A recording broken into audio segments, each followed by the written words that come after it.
What's up, Varla fans? This is Shawnee Rick with Tips and Tricks, and today we are going to break down how to change the tire, the inner tube, the brakes, and align the brakes all on the Varla Eagle 1.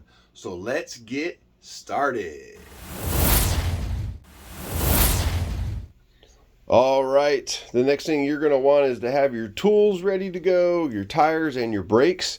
So the one wrench that I always use to take off the tires with is a 7/8 wrench.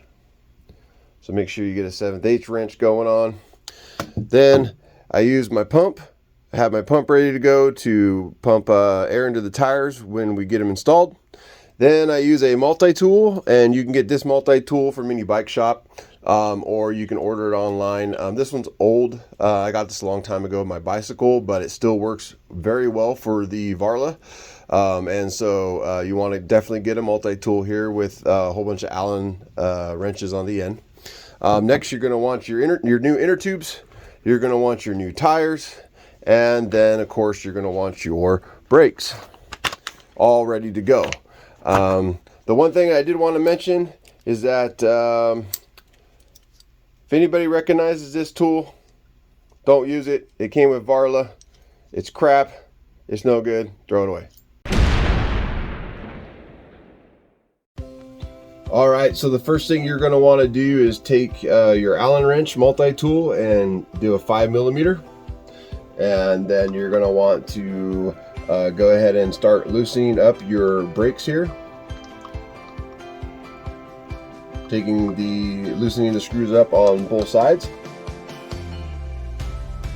And once they're loose enough, of course you want to try to very carefully hang on to them. I just place them down on the table next to me so I don't lose them. And then it's real easy. Once you get the brakes, once you get those screws out, all you have to do is lift up onto your brakes just like this, very carefully, and it slides right out just like that. Then you can go ahead and just let it rest down, and that's it. That's how you get the brakes off. Then you want to take these little washers, very small, so don't lose them, and place them on the table in front of you. Now the reason why I didn't go ahead and take off the fender here is because I noticed that when I did replace one of these before, the screws here get stripped. So that is kind of an issue when it comes to the fenders and the quality of screws. The screws strip out really good, and this is plastic, so then the holes that are already bored into to hold this down, they tend to get bigger. So I've learned to just go ahead and do all of this with the fender on. You really can. It's really not in the way that much. You will see that it's really easy to do still. So the less parts you have to take off, always the better, right? So the next thing you're going to want to do is grab your wrench, and then you're going to have an assistant, if you need one, to hold the other side of your scooter. So go ahead and hold it, please. And then you're going to want to take your wrench and start loosening the bolts on the sides of the scooter. So one. Then you're going to go ahead and do the other side. Okay. Then once you have it loosened on both sides, you're going to unscrew them the rest of the way with your fingers and hands. Place the bolts on the table or whatever you're going to have in front of you so you don't lose them. You're going to pull out the lock washers, slide those out as well on both sides, place them along with nuts as well. And then what you're going to want to do before you take off the rotor is you're going to want to slide the tire out. Now what you have to be careful of is there's a wire here. You can see that there is a wire right here. This is the wire, the main wire that connects to your motor to allow it to go to spin and all that stuff. So we want to be cautious of it. As you take off the tire, you're going to have your assistant hold the other side here. Hold that side. We're just going to slide it out very carefully, so that way you don't pull on the motor wire on the other side that I showed you guys. And then it's going to kind of just slip out like that. And then the wire will be on the other side here, and it will hang down. Fit like this, and just have your assistant hold it up, and then it can stay attached just fine.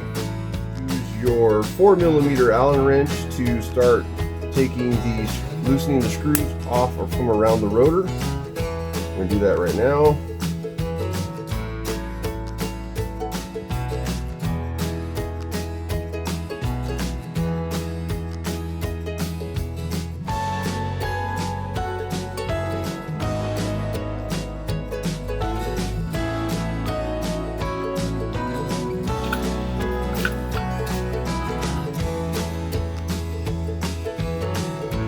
All right, then that slides off like so, and then that allows you to have access to the rest of the hub.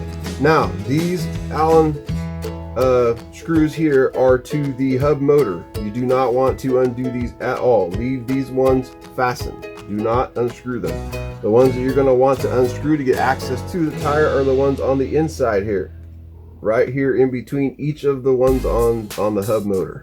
Before you do that, we need to let the air out of the tire. Okay, so then you're going to undo the cap on the valve stem here, and then you're going to go ahead and let the air out. So you use a finger or whatever you would like.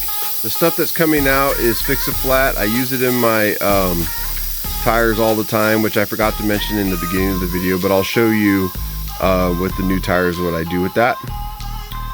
So we get them to deflate pretty good, and then once it's deflated, then you're going to take your, I think it's a 4mm, yeah, you're going to continue to take your 4mm Allen, and you're going to start unscrewing the rim.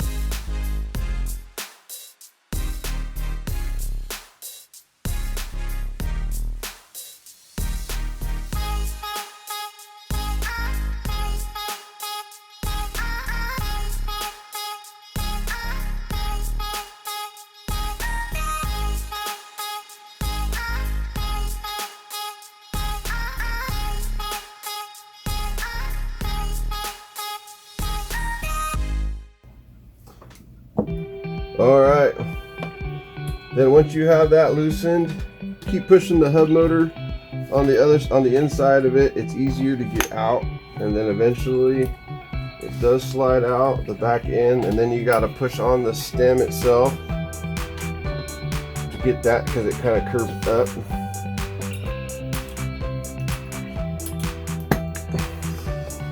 And that's that. Once your tire is off here and all is good, then you want to take the motor in your hands, and then you want to place it back up into the grooves there and push it back in place just to hold it there and to balance the scooter. You take the rim on the outside of the old tire, slide it out, and then there you go. Now you have access to your inner tube and your old tire. What I always do as rule of thumb is you should always save your old tires and save your old inner tubes, especially if they're not bad, because it's good to have for backup. I'm going to stand up for this real quick. So the tires that I got these ones here, and I'll link them on my YouTube channel.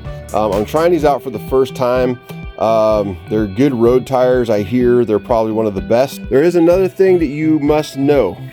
When installing a tire, see that arrow right here? It needs to be faced the right way of the rotation of your tire. So it's telling me to go this way. This would be the wrong way. It actually needs to be flipped, because now when I flip it, the arrow is saying that the rotation is right. So this is the way that the tire needs to go. You must pay attention to the arrows, otherwise it'll mess the tread up. So once you get it properly the right way to get ready to install, you're going to take your new inner tube and you're going to slide it inside.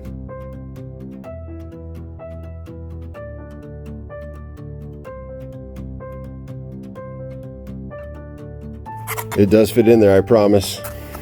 Just takes a little bit of time, and you kind of just get it lined up in there. And then once it's in there, you want to begin to go ahead and take the stem off, and then you're going to want to put a little bit of air in there just to kind of inflate it a little bit to get all the little kinks out of it. So we're going to do that right now. Air into it, and then I'm going to push the power button real fast here. Good. And then you want to stop it. So just a quick pump and then stop. You don't want it overly inflated, but enough to where you can get it kind of now.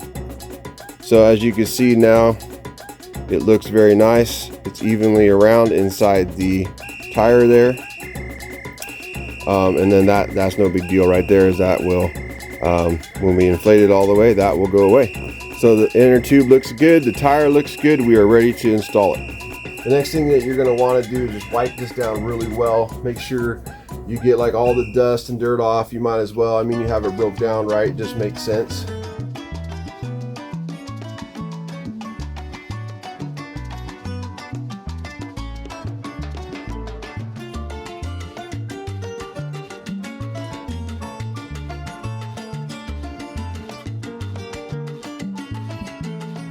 All right, that's all looking good, nice and shiny again. So then the next thing to do, the tricky part, is going to be getting the stem to go back through the hole here. And so what we're going to do is we're going to take off the hub, find the hole on the hub for the stem. You're going to put the tire in. Can't get that stem in. You can push from the other side here, kind of get it to flip up. Yeah, so once you get it, yeah, then you want to pull it through with your fingers like that until it's out flush. Then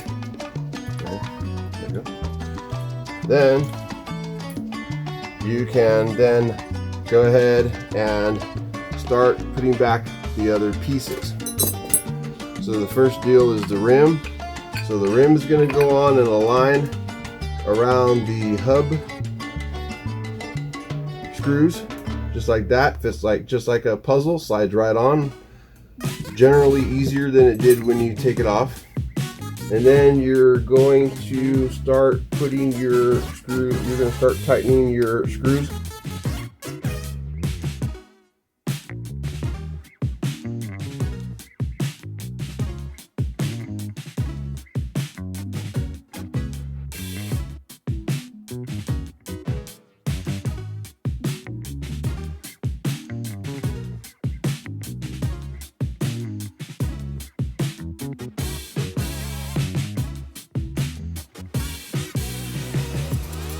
All right, then we're going to go ahead and put the rotor back on. This is the last piece. So we're going to go ahead and just screw those in with our hands to get it started. My fingers get started here.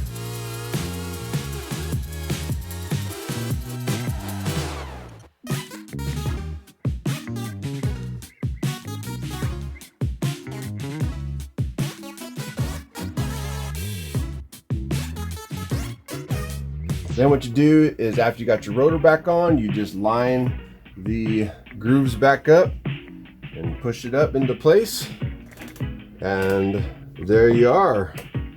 Then your next step is to, all right, so we got the fix-a-flat. Always put it in with your new inner tubes before you go any further. It's going to keep you from getting flats, and it works well for the pinhole ones. It doesn't work well like if you have like a huge tear in your inner tube. Obviously it's going to go flat no matter what, but once I started using this, I haven't had an issue with flats. So there's one of the tricks right here, is fix a flat. So here we go.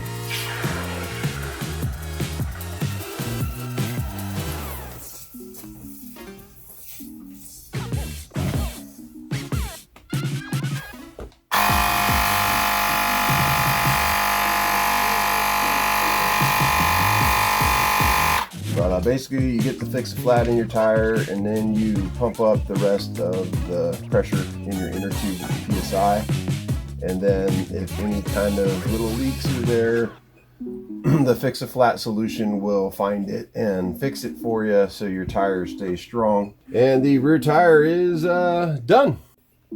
All right, now on to the brakes. So with the brakes, as you can see, there is a pin in here that's tightened back to keep the pin from coming out, because this is what holds your brakes in place. So basically what you want to do is you want to take some needle nose pliers or crescent shaped ones like this, and you want to pull back the pin, get it straightened out the best you can. And you do get extra ones of these in the brake, in with the brakes when you order them. So if it breaks or whatever, pops, no big deal. You don't have to reuse it if you don't want to. Then you just straighten it out, you slide it out. Is you want to push through the top, and then they slide out the bottom. As you can see, here they come, and then they're the brakes. And then it has a little spring in it, which is what that center deal is.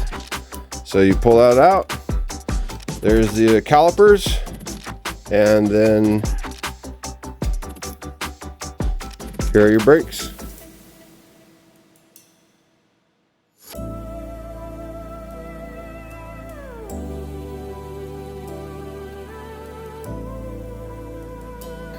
And in the new brakes, you see that it has a whole new set of everything. So we just open that up.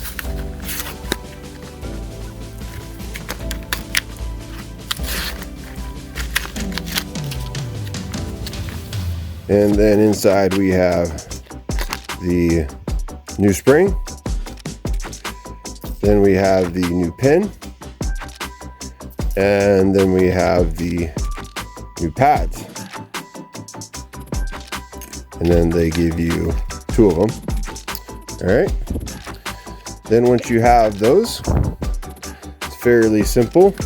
New spring, you slide it on the inside of the pad. You do that again with the other side, and then that should be how your brakes are held together, just like that. Okay. Then you're going to want to take your caliper, and you're going to want to keep your brake pads together with the spring inside, and you're going to want to go in from underneath here.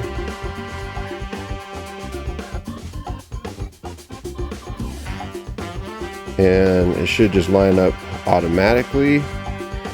All right, so once you have your pin in place, so then what you're going to want to do is get the brake back underneath your fender here. And you tighten down both sides.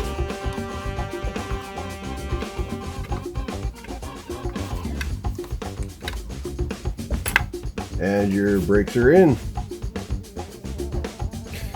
All right, and finally the last step is aligning your brakes. You loosen up these,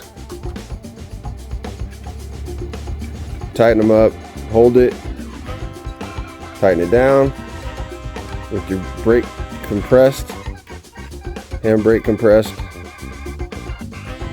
or squeezed, and then you release, and then